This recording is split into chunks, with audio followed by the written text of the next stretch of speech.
Hello ma'am, good evening. मैं दीपिका बोल रही हूँ। आपकी पेशेंट रही कभी। आज बेटी को लेकर कुछ क्वेश्चन आ गए हैं मन में। उसके स्कूल से नोटिस आया है कि एचपीवी वैक्सीन लगना ज़रूरी है और उनके स्कूल में लगेंगे। तो मैडम, मैं ये जानना चाह रही थी कि क्या ये वैक्सीनेशन ज़रूरी है, और है तो क्यों? जी हाँ, एचपीवी नाम का वायरस सर्वाइकल कैंसर जैसी गंभीर बीमारी के लिए 100% रिस्पॉन्सिबल पाया गया है। तो कितना अच्छा होगा अगर ऐसी गंभीर बीमारी किसी इन्फेक्शन से होती है ये पता लग जाए और उस इन्फेक्शन के लिए हमारे बच्चों में बचपन से ही इम्यूनिटी या उस इन्फेक्शन से लड़ने की ताकत आ जाए। एचपीवी वैक्सीन हमारे बच्चों के लिए बहुत ज़रूरी है। Second question. और दूसरा क्वेश्चन ये है कि सिर्फ 14 ईयर की गर्ल्स को ही क्यों लगाए जा रहे हैं, बड़ी गर्ल्स को क्यों नहीं लगाए जा रहे हैं? जी, गवर्नमेंट किसी भी प्रोग्राम को जब इम्प्लीमेंट करती है तो वो स्टेप बाय स्टेप करती है। 14 इयर्स की एज एक इस तरह की ट्रांजिशन एज है जहां पर एचपीवी वैक्सीन के 2 डोजेज रिक्वायर्ड होते हैं।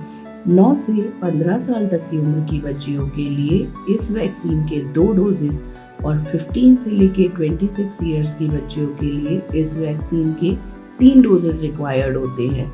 स्टडीज में ये पाया गया है कि जब हम इस उम्र में किसी को भी वैक्सीन लगाते हैं तो हमारे शरीर में उस बीमारी से लड़ने के लिए रोग प्रतिरोधक क्षमता मेमोरी में पहुंच जाती है और वो मेमोरी लंबे समय तक लगभग 80 वर्ष की आयु तक रहती है। इसीलिए इस वैक्सीन की उपयोगिता बच्चों के लिए लंबे समय तक रहे और पूरी जिंदगी, पूरी लाइफ के लिए उनको इस गंभीर बीमारी से और इस गंभीर इन्फेक्शन से लड़ने की ताकत मिले।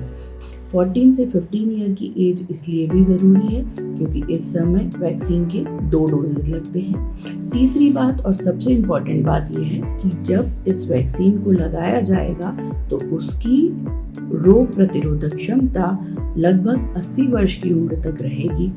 इसकी सेंसिटिविटी या इस वैक्सीन की उपयोगिता 80 से 90% तक होगी, जो कि बच्चे के लिए सारी जिंदगी इस गंभीर इन्फेक्शन से बचाने में उसकी मदद करेगी।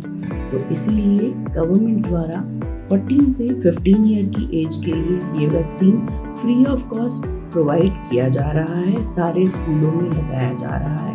यदि आप जागरूक हैं और आशा करती हूँ कि आप अपने बच्चों के लिए आगे भी सोचेंगे, तो 9 से 15 वर्ष की उम्र तक के बच्चों के लिए इस वैक्सीन के 2 डोजेज और 15 से 26 वर्ष की बालिकाओं के लिए इस वैक्सीन के 3 डोजेज एडवाइजेबल होते हैं। यदि गवर्नमेंट द्वारा सेकेंड डोज का इम्प्लीमेंटेशन नहीं किया जाए तो भी मेरी सलाह सभी माताओं और परिजनों से यही है कि आप एक वैक्सीन यदि स्कूल में लगा रहे हैं तो सेकेंड डोज जो 2 महीने के बाद होता है वो आप अपने नियर बाय गायनेकोलॉजिस्ट या पीडियाट्रिशियन के यहाँ जाकर लगवा सकते हैं। तीसरा क्वेश्चन। इसके क्या फायदे हैं?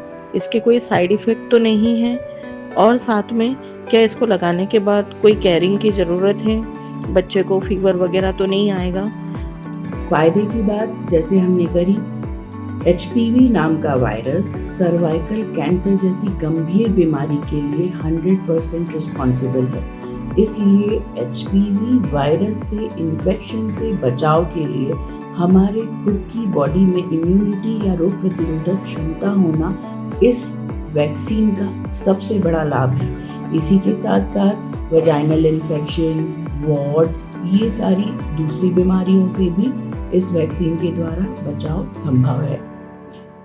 जैसा कि देखा गया है, सारे वैक्सीन्स को लगाने के बाद में हमारी बॉडी में एक बहुत माइल्ड से एक्टिविटी होती है। ये एक्टिविटी बेसिकली वायरस पार्टिकल्स के हमारे शरीर में जाने पर होती है। जैसे कि हो सकता है बच्चों को फीवर आए, हो सकता है जब उन्हें वैक्सीन लगे तो शायद उस जगह पर थोड़ा पेन या दर्द हो। उस समय जहाँ वैक्सीन लगा है उस एरिया की बर्फ से या ठंडे पैक से सिकाई करी जाए। इसी के साथ साथ बॉडी एक या थकान 2 या 3 दिन तक हो सकती है। इससे अधिक अगर आपको कोई प्रॉब्लम हो रही है तो आप अपने नियर बाय पीडियाट्रिशियन या गायनेकोलॉजिस्ट डॉक्टर से या जनरल फिजिशियन से मिल सकते हैं।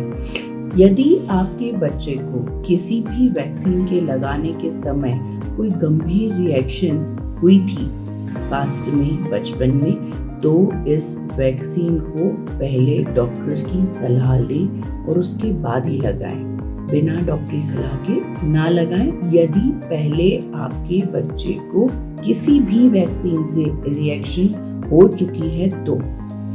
और कई लोग कई तरीके की बातें कर रहे हैं, मैडम आप सजेस्ट करिए, क्योंकि मुझे कुछ समझ नहीं आ रहा है कि लगवाना चाहिए या नहीं लगवाना चाहिए। Please help me. अफवाहों की जहाँ तक बात करें तो इस वैक्सीन से जुड़े हुए बहुत सारे प्रश्न मेरे पास में आए हैं जिनके उत्तर मैं देना चाहूँगी। यदि और कोई अफवाह भी आपने सुनी है तो आप आसानी से मुझे मैसेज कर सकते हैं, मुझे कॉल करके पूछ सकते हैं, या यदि आप चाहें तो कमेंट बॉक्स में मुझे मैसेज भी कर सकते हैं। तो अफवाहों में जैसा कि आपने मुझसे पूछा कि क्या यहाँ पर हमने सुना है कि बच्चियों को इनफर्टिलिटी या आगे जाकर प्रेगनेंसी में दिक्कत तो नहीं आएगी, ये एक बहुत कॉमन सा मिसकंसेप्शन है। हम सभी बचपन से पैदा होते ही से लेकर आज तक की उम्र तक में अपने बच्चों को अलग अलग समय वैक्सीन लगवाते रहे हैं। इन सभी वैक्सीन्स को लगवाने का हमारा और डॉक्टर्स का यही उद्देश्य रहता है कि गंभीर बीमारियों से बचने में हमारे बच्चों की मदद करें और साथ ही साथ कोई बहुत बड़ा गंभीर इन्फेक्शन हो उससे पहले ही हमारी बॉडी में उस इन्फेक्शन के लिए इम्यूनिटी आ जाए, और यही काम ये वैक्सीन भी कराता है। इस वैक्सीन का असर हमारे पूरे शरीर में कहीं पे भी HPV वायरस का इन्फेक्शन होगा उसमें होता है। ये हमारे शोल्डर पे लगता है और उसके बाद में हमारे ब्लड में मिक्स होता है और ब्लड में फिर मेमोरी सेल्स बनती हैं जो कि आगे फ्यूचर में आने वाले कोई भी इन्फेक्शन को रोकने का काम करती हैं। तो ये कहीं भी किसी भी तरह से यूट्रस या ओवरी या पुरुष या स्त्री के जननांगों पे कोई इफेक्ट नहीं डालता, वो सिर्फ इन्फेक्शन को ही कंट्रोल करता है। तो ये धारणा बिल्कुल गलत है कि वैक्सीन के कारण किसी भी तरह की इनफर्टिलिटी होगी, ये बिल्कुल गलत बात है। और इसके अलावा इस वैक्सीन से कोई बहुत गंभीर साइड इफेक्ट होने की संभावना बिल्कुल कम है। उसी तरह से अफवाहों पे ध्यान दिए बिना अगर किसी भी चीज़ का हमें बेनिफिट ज़्यादा मिल रहा है तो अपने दिमाग से सोचें, पढ़ें और अपने साथ वालों को, आसपास के लोगों को इन अफवाहों से बचाएं। Thank you.